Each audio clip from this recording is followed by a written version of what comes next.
Welcome to the world of ham radio. Good morning to all. Today, I would like to share my experience in ham radio and explain how radio communication is possible without the use of wires. Radio waves have the remarkable ability to travel thousands of kilometers through free space. In fact, these electromagnetic waves can travel millions of kilometers, enabling us to receive signals from spacecraft that are moving far away in outer space. The basic principle behind all this communication is the same: electromagnetic wave propagation. Whenever we conduct demonstrations, especially in schools, young students often ask interesting questions. They wonder how communication works without wires. They understand that telephones use cables, but they are curious about how signals can travel across the globe from India to the United States without any physical connection. The answer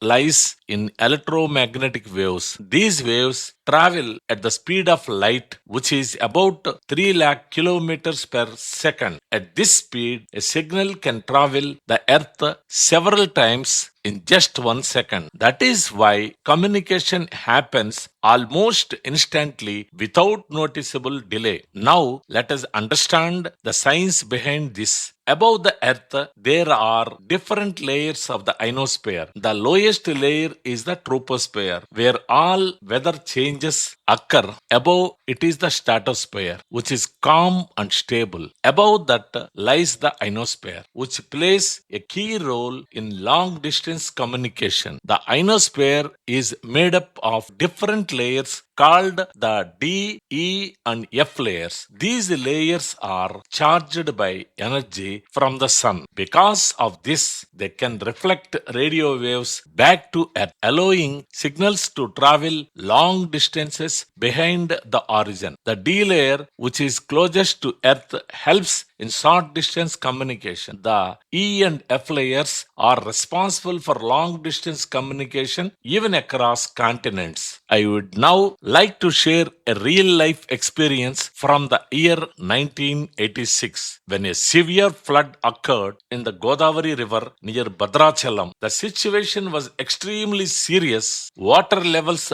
reached record heights and nearly 70% of the town was submerged. Telephone lines were destroyed, roads were cut off, and communication completely failed. In those days, there were no mobile phones. The entire communication system depended on landline, which had stopped working. At that critical time, ham radio operators were called in to help. We traveled from Vijayawada and Hyderabad to affected areas like Khammam, Kottagudem, and Bhadrachalam. Our role was to establish communication between government officials and coordinate rescue operations. Our ham radio sets became the only reliable means of communication. Messages were passed between officials and important decisions were made based on the information we provided. At one point, authorities requested helicopters for rescue operations. We transmitted this message through ham radio, and within 2 hours, helicopters arrived at the affected areas. The Indian Air Force began relief operations immediately. Even senior officers depended entirely on our communication. Sri R.H. Kaza, IAS, the then district collector of Khammam, was stranded in Bhadrachalam, and other officials were unable to take decisions due to the lack of information. Through ham radio, we transmitted critical messages regarding water levels and the movement of officers in the affected areas. However, we also faced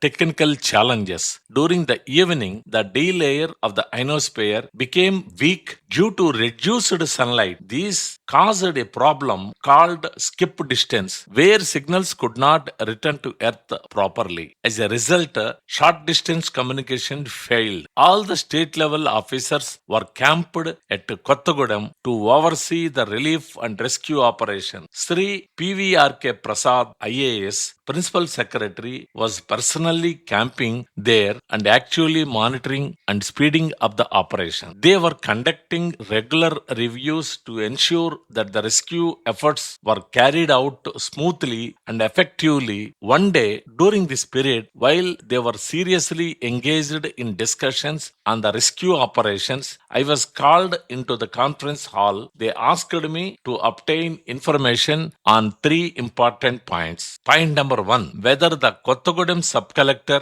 who had gone to Bhadrachalam to take part in the flood relief operations had reached safely. Point number two, the present level of the river Godavari. Point number three, to convey instructions to the district collector to return to Kottagudem, where all the state level officers were camping as they were finding it difficult to take part firm decisions regarding relief and rescue operations in his absence. At that time, we could not directly communicate between Kottagudem and Bhadrachalam, even though they were only about 45 kilometers apart. To overcome this problem, we adopted a clever method. Instead of direct communication, we contacted a ham radio operator in Mangalore, which was quite far away.